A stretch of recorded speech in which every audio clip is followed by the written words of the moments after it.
One TV News Break. Samtang bagong hepe sa Clarin MPS, bidayeg sa padayang kalinaw sa lungsod sa Clarin. Gidayeg sa bagong officer in charge sa Clarin Municipal Police Station nga si Police Major Bernardo Bacalso Jr. ang padayang kamalinaon sa lungsod sa Clarin.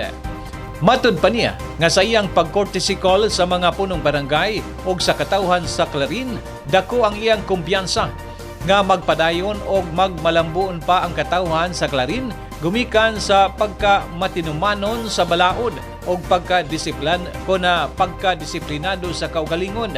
Gitamdan gayon sa mga Clarinhon ang misamisnon trust sa Asenso Administration nga masulundon sa balaod o mahadlukon sa Ginoo.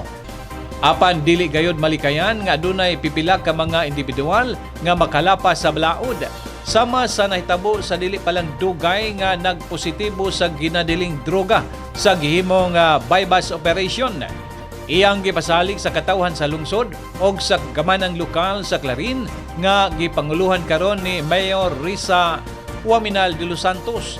Nga bisan pa og unsa ka gamay sa gipalusot nga illegal nga kontrabando, dili niya tugutan nga makapalapnag. Tumikan kay ang gamay mamahimong dako kung kini pasagdan.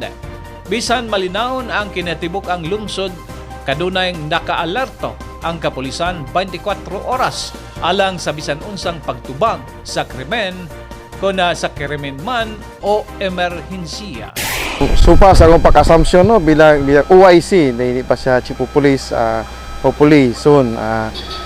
Maayo raman o maayo akong pagtanaw sa katawan diri sa Clarin, matinahoron ang amo lang yun na problema kaning bitong mga gamay na issue sa droga na alang gyapon no, nagpabilin sukad na katong dool lang kayo kay naramang tulay. So ang atong kapulisan, ang atong mga sundaluhan no, nagbadayon, nagmonitor para sa mga illegal na mga illegal o unsa man ang butang na maabot, especially kina ng illegal drugs no. Ang latest accomplishment nato ato paglingkod nako diri no, automatic nagkondakta og